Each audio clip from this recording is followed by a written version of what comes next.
अब second number figure हेर त यहाँ पनि तिम्रो के छ भन्दा ट्रायंगलै छ है। यो ट्रायंगलमा तिम्रो के छ भन्दाखेरि हाइट दिएको छैन, परपेंडिकुलर हाइट दिएको छैन, तीनटै साइडको चाहिँ मेजरमेन्ट दिइरहेछ है। छैन हेरेको यहाँ फिगरै देखा देखिएन फिगर देखिएन हेर त देखिरहेछ अब यो त्यसको मोबाइल बिग्रे ल ठिकै छ त्यो आफू आफूमा डिस्कस नगरौँ। क्लियर छैन सर नाटक गरे सर हेरिया छ हामीलाई त्यसको बाटे पनि स्लो चलिरहेको अहा छैन देखे हैन सर नाटक गर्यो सर नाटक गर्यो रिफ्रेश गरेर हेर देखिन्छ। अब सेकेन्ड नम्बरमा हेर है देखिरहेको छैन छैन त देखे क्लियर ल एकैछिन ल अब क्लियर देखिरहेछ सर देख्यो अब देख्यो यस सर फिगरमा हेर त यहाँ पनि ट्रायंगल छ है। यहाँ ट्रायंगल छ भन्दाखेरि यहाँ चाहिँ तिम्रो परपेंडिकुलर हाइट गिवन छैन, तीनटा साइडको मेजरमेन्टहरु गिवन छ। तीनटा साइड चाहिँ के छ अनइक्वल साइड्सहरु छन्, एउटाको ए मेजरमेन्ट छ, अर्कोको बी छ, अर्कोको सी छ। यानी कि यो तीनटै साइड चाहिँ अनइक्वल साइड्सहरु हो। यस्तो साइड्सहरु अनइक्वल भयो भने ती ट्रायंगल हाम्रो के हो स्केलेन ट्रायंगल हो। स्केलेन ट्रायंगलको लागि अघि मैले भनेको थिएँ फर्मुला यस रुट ओभर यस। यस भनेको हाफ पेरिमिटर। हाफ पेरिमिटर कसरी निकाल्ने a plus b plus c। a plus b plus c भनेको यो भर्टेक्स वाला a हैन है। a भनेको a मेजरमेन्ट छ नि, a मेजरमेन्ट bc साइडलाई a ले जनाको छ नि त्यो, अनि फेरि b भनेको ac साइड र c भनेको ab हो।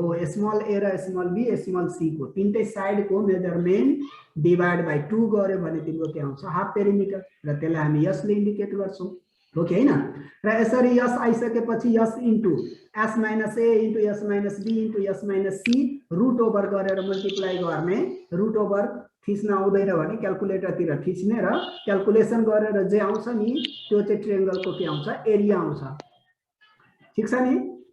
यसरी चाहिँ तिमी स्केलेन ट्रायंगलको एरिया त क्याल्कुलेट गर्न सक्छौ। र पेरिमिटर तिम्रो के भयो त a plus b plus c छदैछ सम अफ अल साइड हो कि हैन। यसरी तिमीहरुले के गर्न सक्यौ स्केलेन ट्रायंगलको लागि एरिया क्याल्कुलेट गर्न सक्यौ। अब एउटा कुरा रह्यो के भन्दाखेरि यो फर्मुला सबै ट्रायंगलको लागि एप्लिकेबल हुन्छ कुन केसमा जब चाहिँ तीनटै साइडको मेजरमेन्ट गिवन हुन्छ। चाहे त्यो इक्विलेटरल ट्रायंगल भए पनि यो formula s into s minus a बाट हामीले गर्न सक्छौं। तर इक्विलेटरल ट्रायंगल छ भने त्यसको लागि छुट्टै पनि फर्मुला आउँछ। थर्ड नम्बरमा हाम्रो इक्विलेटरल ट्रायंगल छ हेर त जसको तीनटै साइड्सहरु इच अदरमा के हुन्छ त हाम्रो इक्वल हुन्छ हो। इक्वल हुन्छ भने यदि परपेंडिकुलर हाइट गिवन छैन, तीनटा साइड मात्रै गिवन छ ए युनिट अथवा ए सेन्टिमिटर भएको तीनटा साइड गिवन छ भने हामी एरिया क्याल्कुलेट गर्न सक्छौं केबाट √3/4 into a square. a square भनेको साइड हो है। a भनेको जस्तै a को भ्यालु चाहिँ मानौ 8 छ है। 8 छ भने के त 8 को स्क्वायर गर्न सक्यौ है √3/4 a स्क्वायर एरिया यसरी हामी क्याल्कुलेट गर्न सक्यौ। यदि त्यसको परपेंडिकुलर हाइट पनि दिएको छ भने यो फर्मुला पनि तिमीले एप्लाई गर्न सक्यौ के h स्क्वायर √3 है त। यसरी गरेर पनि तिमीहरुले एरिया निकाल्न सक्छौ। यो सेकेन्ड नम्बरको छ नि h स्क्वायर √3 त्यो हाम्रो h भनेको हाइट हो है। तर सबै केसमा तिम्रो हाइट गिवन हुँदैन, त्यसकारण तिमीहरुले फर्स्ट वाले फर्मुला याद गर्ने √3/4 a स्क्वायर हुन्छ। यसको पेरिमिटर त a प्लस a गरे भने तीनटै साइडको सम तिम्रो के भइहाल्यो 3a। यो त गर्न सक्यौ। यसरी तिमीहरुको के छ भन्दाखेरि सबै ट्रायंगलहरुको यहाँ फर्मुलाहरु गिवन छ कि छैन हेर त। मैले स्मल गरेर तिमीहरुलाई शेयर गरे हुन्छ। यसरी तिमीहरुले सबै त यो बुझ्न सक्छौ। यसमा के छ त्यस्तो छैन। अब कुरा रह्यो अर्को के भन्दाखेरि तिमीहरुको यो समानान्तर यो प्यारेलेलोग्राम छ नि, प्यारेलेलोग्रामको पनि तिम्रो के भयो परपेंडिकुलर हाइट चाहिँ कुनै एउटा भर्टेक्सबाट अपोजिट साइडमा परपेंडिकुलर ड्रप गर्दाखेरि दैट इज हाइट एन्ड जुन साइडमा तिम्रो परपेंडिकुलर ड्रप गर्यो दैट इज कल्ड बेस। यसरी हाइट र बेस गिवन भयो भने त्यसको एरिया के हुन्छ त b इन्टु h हो कि हैन। b इन्टु h गर्न सकिन्छ बेस इन्टु हाइट हो कि हैन। अनि त्यस्तै तिम्रो के त रोम्बस छ भने रोम्बसको लागि पनि तिमीले के त एउटा डायगोनल र अर्को डायगोनल। रोम्बसमा तिम्रो अल साइड इक्वल हुन्छ त्यो कुरा याद राख्नु। एकछिन सर एटेन्डेन्सको लिंक मैले ब्लक गरिदिएको थिए। अब खोल्दिए। अब गर्न सक्छौ तिमीहरु एटेन्डेन्स।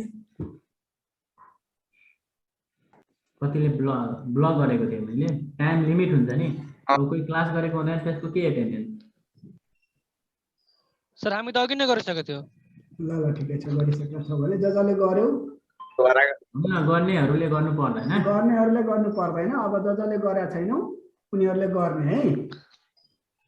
हस्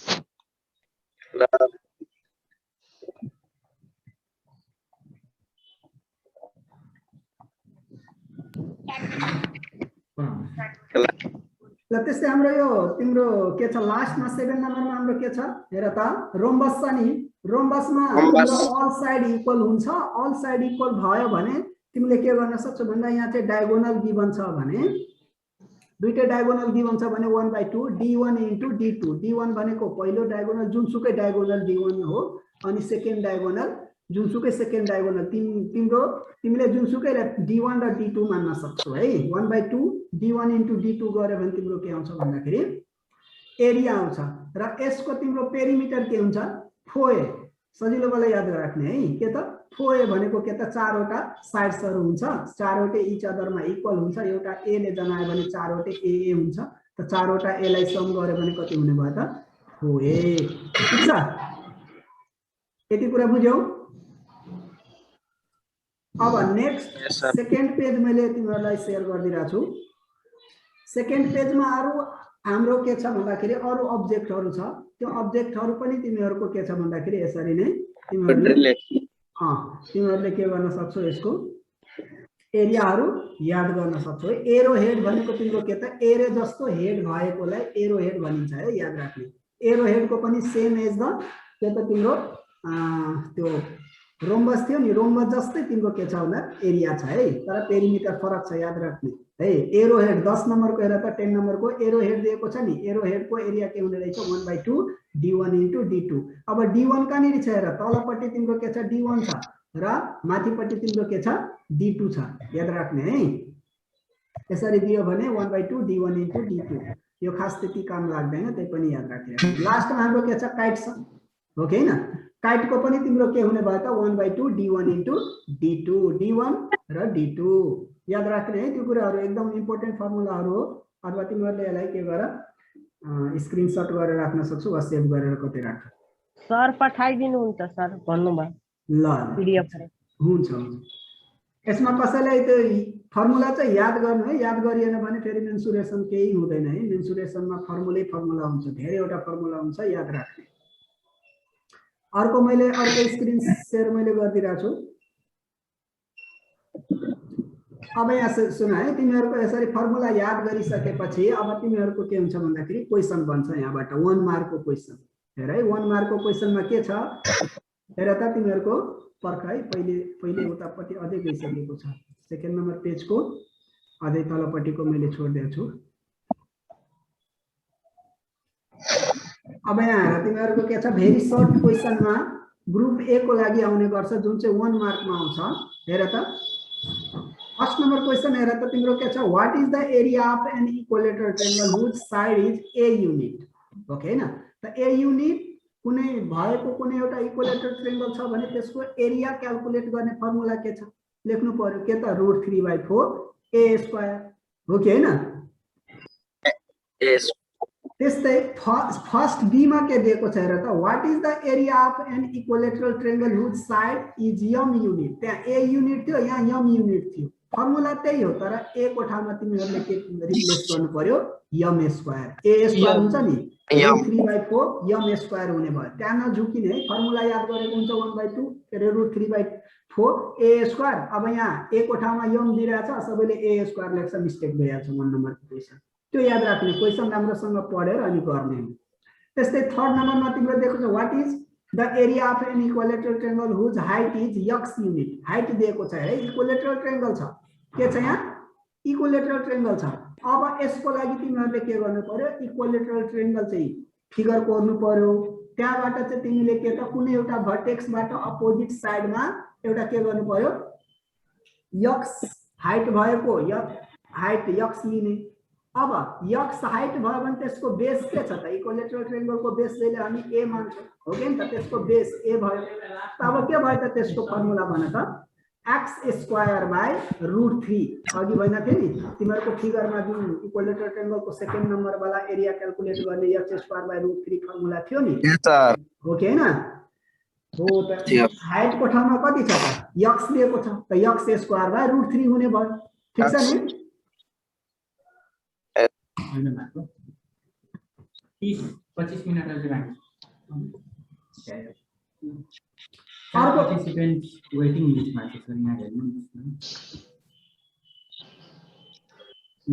पढाउनेतिर ध्यानै हुँदैन ल अर्को हाम्रो के छ भन्दा डी नम्बरमा आएर त what is the area of a triangle whose sides are A B C units लेख्न सकिहाल्छौ ए बी सी युनिट हुने बित्तिकै यो चाहिँ कुन ट्रायंगल हो त हामीले स्केलेन ट्रायंगल भन्न सक्छौ अब स्केलेन ट्रायंगलको लागि एरिया तिमीहरुलाई थाहा छ है यो हेरेर तिमीहरुले नगर्ने है तिमीहरु याद गर्नेलाई एकदम घोक्ने किन भन्दाखेरि यो एकदम इम्पोर्टेन्ट कुराहरु हो यो किन मैले 1 मार्क को क्वेशन तिमीहरुलाई दिइरा छु भन्दाखेरि फर्मुलाहरु रिपिट होस् भन्नको लागि मात्रै हो फर्मुलाहरु रिपिट गर्दै जान्छौ लेख्दै जान्छौ आफै कन्सेप्ट बस्दै जान्छ त्यो याद राख्नु है सबैले चाहिँ यो होमवर्क चाहिँ गर्नु अर्को सेकेन्ड नम्बरमा हाम्रो के छ भन्दाखेरि the base of an isosceles triangle is b centimeter and equal sides are a centimeter. What is the area of the triangle?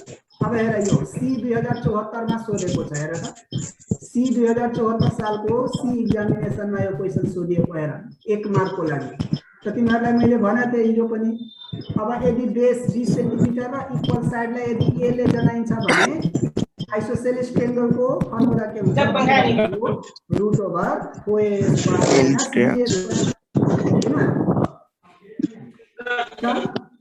त्यस्तै 2b यसरी क्वेशनहरु तिमीहरु हेर्दै जाऊ है यो क्वेशनहरु अहिले रमेश सरले पठाइदिनु हुन्छ अनि त्यो क्वेशनहरु तिमीहरुले ट्राई गर्ने अर्को मैले तिमीहरुलाई 3 नम्बर पेज शेयर गरे 3 नम्बर पेजमा तिम्रो 1 मार्क को लागि क्वेशन यस्तै छ है सबै क्वेशन यसमा के छ कसैलाई भन त तर सल्भ गर्ने कपीमा सल्भ गरेर पठाउने हो र तिमीहरुले तिमीहरु फर्मुला लेख्दै जाने तिमीहरु प्र्याक्टिस को लागि हो यो है जति प्र्याक्टिस गर्छौ राम्रो हुन्छ सर अर्को के छ भन्दाखेरि मोडेल 2 कन्सेप्ट रिकल यहाँ र त कन्सेप्ट को लागि दिएको छ नि यहाँ मोडेल 2 को यहाँ तिम्रो अब के छ भन्दाखेरि यहाँ चाहिँ तिम्रो अब बिस्तारै बिस्तारै यसले अलिकति स्टेप बढाउँदै जान्छ यो चाहिँ 2 मार्क्स क्वेशन हो है क्वेशन नम्बर के रे 2 मार्क्स को लागि क्वेशन सोधिन्छ हेर त के भनेको छ 5a मा find the area of an equilateral triangle whose side is 4 centimetre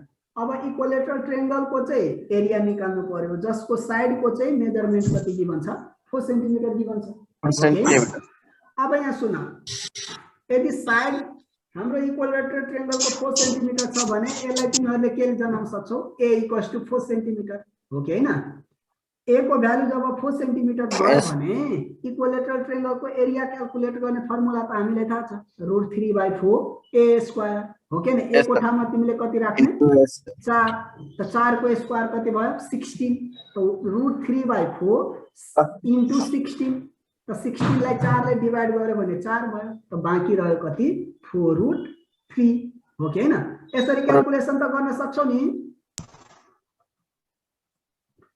सबैले भने त यस सर यसमा केही छ कसैलाई नो सर अरु कोही गर्ल्सहरु बोल्दैन त